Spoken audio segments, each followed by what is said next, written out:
મહેસાણા જિલ્લામાં ખારેકની સફળ ખેતી 1 વીઘામાંથી 1 લાખ કરતાં વધારાની આવક મેળવતા ખેડૂત મહેસાણા જિલ્લામાં પણ હવે જુદા પ્રકારની ખેતી કરીને ખેડૂતો વધારે કમાણી કરી રહ્યા છે. મહેસાણા જિલ્લાના દેડિયાસણ ગામના ખેડૂત પટેલ વિઠ્ઠલભાઈ પ્રભુદાસ અને તેમના પુત્ર પ્રજ્ઞેશભાઈ પટેલ ખારેકની સફળ ખેતી કરીને છેલ્લા 7 વર્ષથી કરી રહ્યા છે અને અત્યારે તેઓ માત્ર એક જ મહિનાની સિઝનમાં 1 વીઘામાંથી 1 લાખની આવક મેળવે છે. મહેસાણા જિલ્લામાં ખેડૂતો હવે પ્રગતિશીલ બની રહ્યા છે. ઓર્ગેનિક ખેતી સાથે જોડાઈને પોતાના પાકના યોગ્ય ભાવ પણ મેળવી રહ્યા છે. આ ઉપરાંત સરકારી યોજનાઓ અને બાગાયત ખાતાના તરફથી મળતી પાકલક્ષી સહાયના કારણે ખેડૂતો હવે બાગાયત ખેતી કરતા અચકાતા નથી. એવી જ રીતે મહેસાણા જિલ્લાના દેડિયાસણ ગામના ખેડૂત પટેલ વિઠ્ઠલભાઈ પ્રભુદાસ અને તેમના પુત્ર પ્રજ્ઞેશભાઈ પટેલ હાલ ખારેકની સફળ ખેતી કરીને બીજા ખેડૂતો માટે પ્રેરણા સમાન બન્યા છે. 3 વીઘામાં ઇઝરાયેલી બારાહી ખારેકની ખેતી મહેસાણા જિલ્લાના દેડિયાસણ ગામમાં અને 69 વર્ષના ખેડૂત પટેલ વિઠ્ઠલભાઈ પ્રભુદાસ અને તેમનો પુત્ર પટેલ પ્રજ્ઞેશભાઈ છેલ્લા 7 વર્ષથી ખારેકની ખેતી 3 વીઘામાં શરૂ કરી હતી. આના પહેલા તેઓ પારંપરિક કપાસ, એરંડા, ઘઉં એવી ખેતી કરતા હતા અને સાથે પોતાનો બોનો વ્યવસાય પણ ચલાવતા હતા. ત્યારબાદ તેઓએ ખેતી શરૂ કરી. તેમાં તેઓને ઇઝરાયલથી 3500ના એક છોડ લેખે રોપા મંગાવ્યા હતા અને એવા 100 રોપા તેઓએ તેમના ગામ વીઘાના ખેતરમાં લગાવ્યા હતા. 4 વર્ષ પછી ખારેકનું ઉત્પાદન શરૂ થઈ જાય છે. તેઓને આ રોપાના ઉછેર માટે 3 વીઘાના 1 લાખ રૂપિયા ખર્ચ થયો હતો અને પ્રતિ વર્ષે ફાર્મમાં મેન્ટેનન્સ માટે 25 થી 30 હજાર રૂપિયા ખર્ચ થતો હોય છે. 1 વીઘામાંથી 1 લાખ ચોખ્ખો નફો.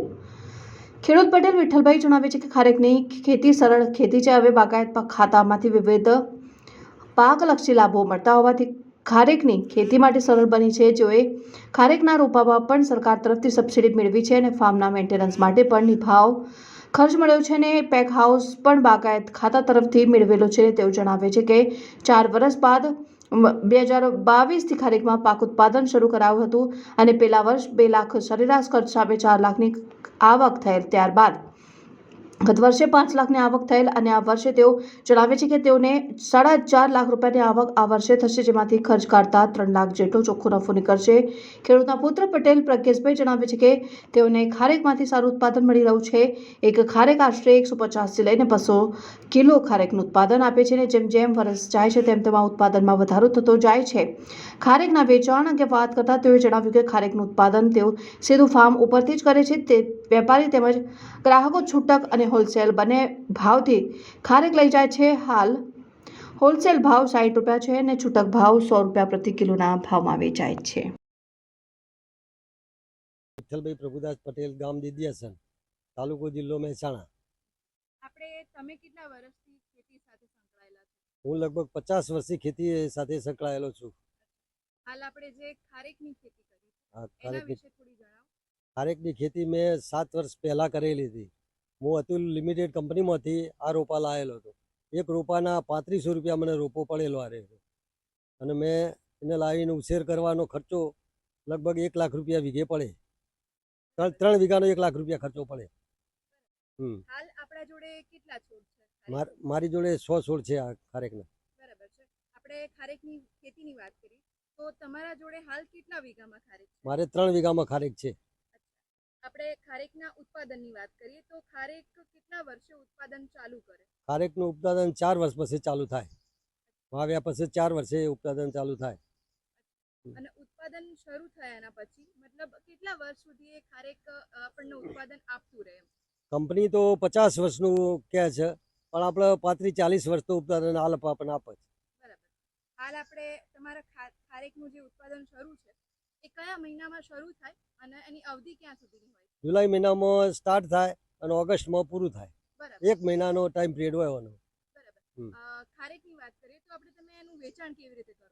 વેચાણ હું તો રિટેલ જ કરું છું. લગભગ 100 રૂપિયા કિલો રિટેલ વેચાણ થઈ જાય મારે અહીંયા. ફાર્મ ઉપર બેઠે બેઠે જ વેચાણ થઈ જાય. આપણે જો ખારેકના ખર્ચની વાત કરીએ તો આપણને પ્રતિ વીઘે શું ખર્ચ પડતો હશે? વીઘે ખર્ચ રોપાનો ખર્ચો પડે 1 લાખ રૂપિયા અને મેન્ટેનન્સ ખર્ચો લગભગ 20 થી 25 હજાર રૂપિયા એક વર્ષનો. આપણે ઉત્પાદનની વાત કરીએ તો એક ખારેક જે રહી જે પુખ્ત વયનો છોડ હોય એ એક ખારેક કેટલા કિલો ખારેક આપતી હશે? પહેલા વર્ષે 50 કિલો કે 60 કિલો આપે અને 5મા વર્ષે લગભગ 80 થી 90 કિલો. જેમ વર્ષ જેમ જાય તેમ વધારે. અત્યારે મારે 7મું વર્ષ ચાલે છે, મારે 200 કિલોનું ઉત્પાદન છે આ સાલીમાં, 7મા વર્ષ પછી. આપણે જો વાત કરીએ વેચાણની, તો આપણને વેચાણના અંતે તમને કેટલો નફો પ્રતિ વીઘે મળતો હશે? વીઘે 1 લાખ રૂપિયા નફોનો અંદાજ કરો. બરાબર. આપણે હવે ખારેકના ધ્યાનમાં રાખવા જેવા મુદ્દાની વાત કરીએ તો ખારેકના વાવેતર વખતે ખાસ શું ધ્યાન રાખવું પડે? આ તો જંગલી વૃક્ષ છે, એમાં કોઈ ખાસ ધ્યાન રાખવાની કોઈ જરૂર નહીં. પણ એને જ્યારે ખારેકનો ફૂલ આવે એ વખતે એનું પાવડર છોટવાનો, નરનો પાવડર એના ઉપર ફૂલ ઉપર છોટવો પડે. એ મહત્વની કાળજી રાખવી પડે. બસ બીજું કોઈ ખારેકમાં કોઈ ધ્યાન રાખવાની જરૂર નહીં. અને થોડું સાણિયું ખાતર આપવું પડે બસ. બરાબર. આપણે ધારો કે ખારેકને ફ્લાવરિંગ સ્ટેજ આવી ગયું, એ સ્ટેજ ઉપર એનું શું ધ્યાન રાખવાનું? એના નરનો જે પાવડર આવે એ ફ્લાવર ઉપર છોટવો પડે બસ. એ મેઇન ખાસ કાળજી રાખવી પડે. એ 1 અઠવાડિયાની અંદર જો પાવડર ના છોટો તો પાવડર પછી લે નહીં, પછી ખારેક છોડ ફેલ થઈ જાય. આપણે અહીંયાથી જો મતલબ સાઈડમાંથી બીજા રોપા નીકળતા હોય છે, એને તમે કેવી રીતે ઉપયોગ કરો છો? એને અમે રોપાને બનાવી અને લગભગ 2000 રૂપિયા એક રોપો અમે રિટેલ કરીએ છીએ. હાલ મતલબ એનું વેચાણ ચાલુ છે? ચાલુ જ છે વેચાણ. આપણે બીજી વાત કરીએ કે જ્યારે ફળ આવવાની શરૂઆત થાય ત્યારે શું ધ્યાન રાખવું પડે? ત્યારે શું જીવાત પક્ષી બગાડે ને એના માટે પ્લાસ્ટિકની કોથળીઓ ભરાઈ દેવી પડે ખાસ મેં નહીં. અને વરસાદ આવે તો પાણી ના ઉતરે તો ખારેક બગડે નહીં. એના માટે ખાસ પ્લાસ્ટિક કોથળીઓ ભરાવી પડે એના ઉપર. બીજું કશું કોઈ કરવાનું નહીં ખારેક. વાવેતર વખત 2 બાય 2.5નો ખાડો કરવો પડે. ખાડો કર્યા પછી એના અંદર સાણિયું ખાતર થોડું નાખી દેવું. એક છોડમાં 5 કિલો સાણિયું ખાતર નાખવું પડે. સાણિયું ખાતર નાખ્યા પછી રોપો વાવી દેવું પડે આપણે. અને એનું અંતર લાઈન ટુ લાઈન 20 ફૂટ અને છોડ ટુ છોડ 15-18 ફૂટ રાખો તો ચાલે. આ તમને જ્યારે ખારેકનું વાવેતર કર્યું ત્યારે મતલબ સરકાર દ્વારા કોઈ મતલબ સબસિડી કે એવું હોય છે બીજા ખેડૂતની ખેતી કરવી હોય? હા, સબસિડી મળે. એક છોડ દીઠ 1260 રૂપિયા સબસિડી સરકાર આપે છે અને 1 હેક્ટરે 20,000 રૂપિયા મેન્ટેનન્સ ખર્ચો આપે છે.